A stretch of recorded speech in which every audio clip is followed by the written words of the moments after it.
Code लिखते हुए घंटों लग जाना, फिर वो कभी ना खत्म होने वाले बग्स से जूझना, और हाँ, जवाब के लिए स्टैक ओवरफ्लो पर बार बार जाना। ये तो हर डेवलपर की कहानी है ना? बिल्कुल, जानी पहचानी बात है। पर लगता है अब गिटहब कुछ नया लाया है मैदान में, को पायलट का एजेंट मोड। हाँ, वही। और जो हमारे पास जानकारी है उसके हिसाब से ये सिर्फ वो ऑटो कंप्लीट वाला मामला नहीं है। नहीं नहीं, उससे कहीं बढ़कर है। ये एक तरह से एआई कोडिंग पार्टनर जैसा है, मतलब जो आपके पूरे प्रोजेक्ट को समझता है और आपके साथ काम करता है। तो आज हम इसी पर थोड़ा गौर करते हैं, समझते हैं कि ये नया एजेंट मोड आखिर है क्या भला, और ये कैसे काम करता है। हाँ। पहले वाला को पायलट तो कोड के छोटे मोटे सुझाव देता था, है ना? पर अब लगता है ये एक कदम आगे बढ़ गया है। बिल्कुल। अब ये सिर्फ कोड का अंदाजा नहीं लगाता, बल्कि उसे असल में समझने की कोशिश करता है, कॉन्टेक्स्ट को समझता है। ये समझने वाली बात मुझे काफी दिलचस्प लगी। क्या मतलब है इसका ठीक ठीक? देखो, इसका मतलब है कि ये सिर्फ सिंटैक्स नहीं देखता, ये कोड के पीछे का लॉजिक, उसका मकसद और वो कोड पूरे प्रोजेक्ट में कहाँ फिट होता है, इस सब को समझने की कोशिश करता है। अच्छा। इससे डेवलपर का काम तेज तो होता ही है, पर उन्हें अपने ही कोड की शायद ज्यादा गहरी समझ भी मिल सकती है। हाँ, ये तो बढ़िया बात है।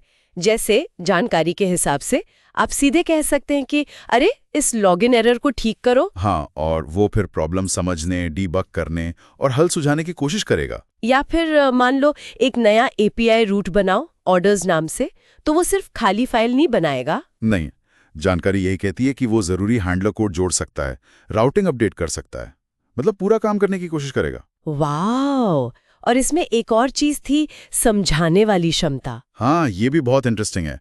आप उससे पूछ सकते हैं, अच्छा बताओ ये वाला फंक्शन क्या करता है, और वो समझाएगा। हाँ, एक मिंटर की तरह, मतलब कोड को खोलकर विस्तार से बताने की कोशिश करेगा।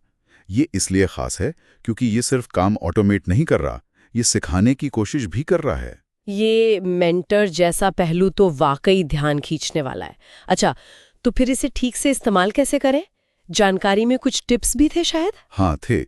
सबसे पहली बात, आपके निर्देश मतलब प्रॉम्प्ट एकदम साफ और सीधे होने चाहिए। अच्छा, जैसे सिर्फ ये कहना कि इसे ठीक कर दो प्लीज, ये उतना कारगर नहीं होगा। बेहतर है आप बताएं, login.js फाइल में एरर हैंडलिंग वाला कोड जोड़ो। समझ गए। मतलब स्पेसिफिक होना पड़ेगा। बिल्कुल। जितना सटीक प्रॉम्प्ट, उतना बेहतर रिजल्ट। एआई को ठीक ठीक पता चलेगा कि करना क्या है। ठीक है। और दूसरा सुझाव? लॉजिक समझाने के लिए कहना। जैसे आप पूछ सकते हैं, जरा बताना dashboard.js में ये यूज इफेक्ट हुक क्या कर रहा है। हाँ, इससे कोड समझने में मदद मिलेगी, खासकर अगर कोड बेस बड़ा या कॉम्प्लेक्स हो। बिल्कुल, सीखने की रफ्तार बढ़ सकती है। तीसरा था रीफैक्टरिंग, मतलब कोड को बेहतर बनाना।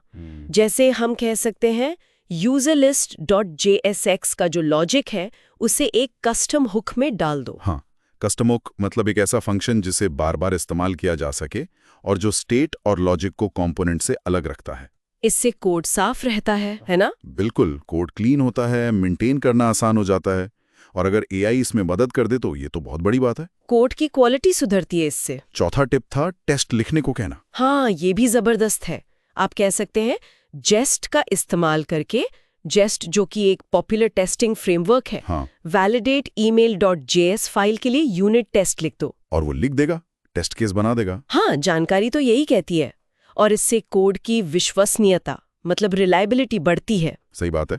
ये दिखाता है कि ये टूल सिर्फ कोड लिखने में नहीं, बल्कि अच्छी इंजीनियरिंग प्रैक्टिस फॉलो करने में भी मददगार हो सकता है। बिल्कुल। और 8वां टिप था लाइब्रेरीज के बारे में। जैसे हम कह सकते हैं Axios लाइब्रेरी इंस्टॉल करो और उसे home.js फाइल में इस्तेमाल करो। हाँ, और वो पैकेज इंस्टॉल करने से लेकर कोड में इंपोर्ट करने और उसका बेसिक इस्तेमाल करने तक में मदद कर सकता है। ये सारे कमांड्स तो काफी पावरफुल लगते हैं।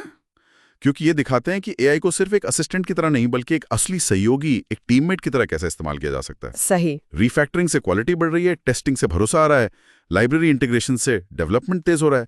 ये सब डेवलपर्स के लिए बहुत मायने रखता है। शायद उनका कुछ मेंटल लोड भी कम हो। जानकारी में एक उदाहरण भी था इसका।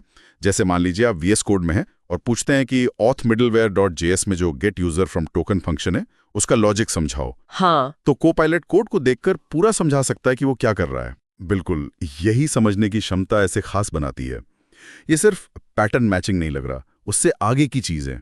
और एक और बहुत दमदार उदाहरण था, मान लीजिए पूरे प्रोजेक्ट में जहां जहां यूजर ऑब्जेक्ट लिखा है उसे बदलकर यूजर डेटा करना है। ओह, ये तो बड़ा काम होता है अक्सर। हाँ, और कोपायलट इस तरह के प्रोजेक्ट लेवल के बदलाव को सुरक्षित तरीके से मतलब ध्यान से कर सकता है। ये वाला उदाहरण दिखाता है कि इसका स्केल कितना बड़ा हो सकता है। ये सिर्फ एक एक लाइन ठीक करने वाला टूल नहीं है, ये वाकई में पूरे कोड बेस पर असर डाल सकता है।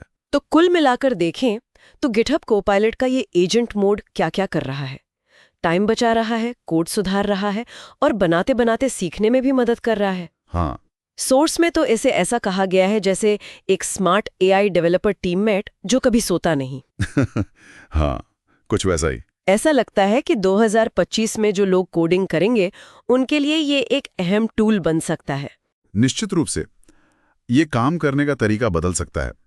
और यहाँ एक सोचने वाली बात भी निकलती है